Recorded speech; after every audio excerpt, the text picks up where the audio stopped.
Sotranao zahay ry Jesosy tomponay eo mbola mahazo ity alady ity indray afaka mianatra ny teninao ary mangataka anao indrindra ny alalan'ny fanainao masina itaridalana izany fampianarana izany ary anokatra ny fony tsirairay avy koa tena andray ianao Jesosy amin'ny alalan'ny teninao ny anaran'i Jesosy amen.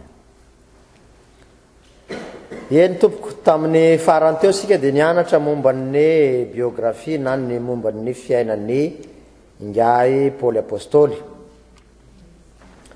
Androany kosa isika dia hianatra ny hoe fampianarana fototra ny epistiliny Paoly 3:10 inona ny fototra hitambarany iraisany bazy izay apetraky ny Paoly.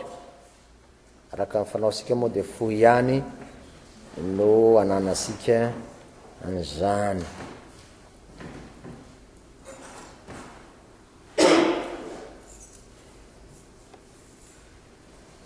Ninonninona fampianaran'ny Paoly dia Jesosy voaomby tamin'ny hazo fijaliana ka nitsangana tamin'ny maty irery ny fony, sady fototra no fony no lohan'ny fampianaran'ny Paoly. Jesosy voaomby tamin'ny hazo fijaliana ka nitsangana tamin'ny maty. Ny zavatra mampiakatra tension izy zany.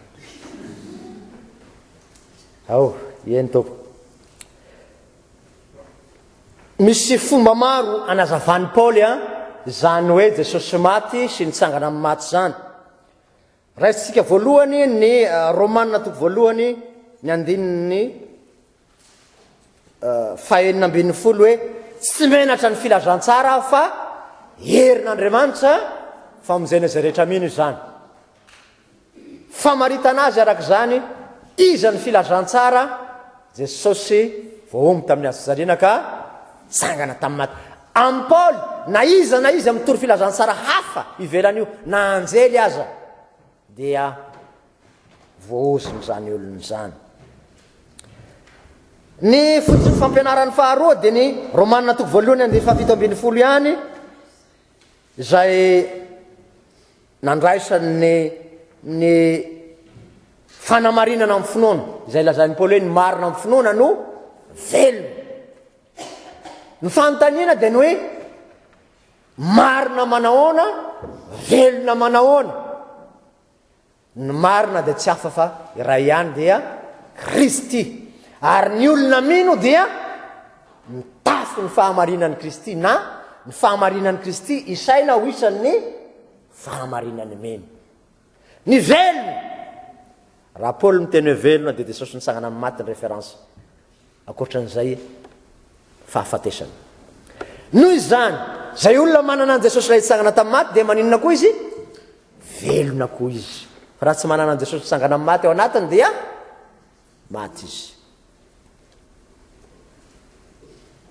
Ahoana ary ny fanazavan'ny Paoly an'ilay hoe nitanjaky ny Jesosy maty eo ambony hazo fijaliana amin'ny safidin'ny fampianarana. Fandresasika ny Korintiana voalohany toko 2:2 dia zao no lazain'ny Paoly hoe ninia tsy nahafantatra zavatra hafa teo aminareo afa-tsy Jesosy indrindra fa izy voaomby tamin'ny hazo fijaliana.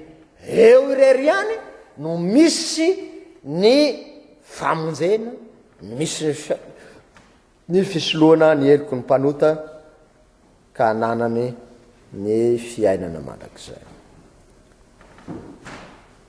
Aiza kosa ny toerana androan'ny Paoly nilanja ny fisanganany tena amin'ny maty ny Jesosy Kristy dia ny Korintiana voalohany toko 12 ny 9:10 izao ny voalazany ao hoe raha tsy nasangana tamin'ny maty Kristy foana ny toroteninay, foana ny finoanareo, ary mbola mitoetra amin'ny fahafatesanareo sy ny fahotanareo ihany ianareo.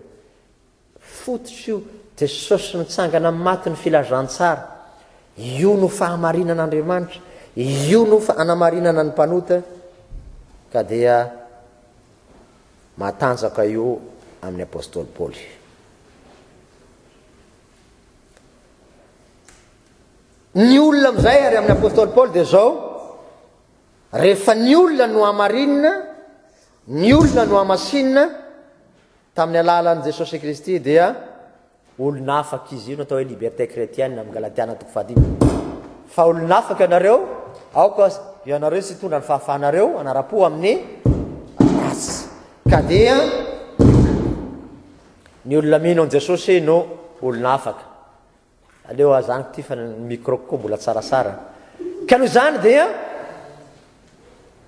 am Paoly dia Jesosy sy ny mino an Jesosy zany ny olona atao hoe olona afaka am Paoly io olona afaka io anefa dia ny Romanina 12 no maritany azy hoe atolory ny tenanareo fanatitra velona masina sitrakan'Andriamanitra dia ny fampompampanay mety ataonareo zany ary aza manaraka ny fanaony zao tontolo zao fa miovao fanavaozana ny saina ny olona mino an Jesosy ary ny olona velona ny olona no marinina am Paoly dia ny olona manolotra ny tenany fanatitra velona zany hoe ny fiainany manontolo atolotra an Jesosy ny iratsika moa mahafinaritra mamitina azy hoe ny tenako rehetra atolotra anao tsy misy fetra anao rehetra rehefa nandray an Jesosy ianao miova ny fanavaozana ny saina ianao dia atolotra ao an Jesosy ny fiainana manontolo ahoana ny fomba fanolorana ny fiainana manontolo am Paoly dia ny Filipiana 4:7 hoe ataoko taimboraka avokoa ny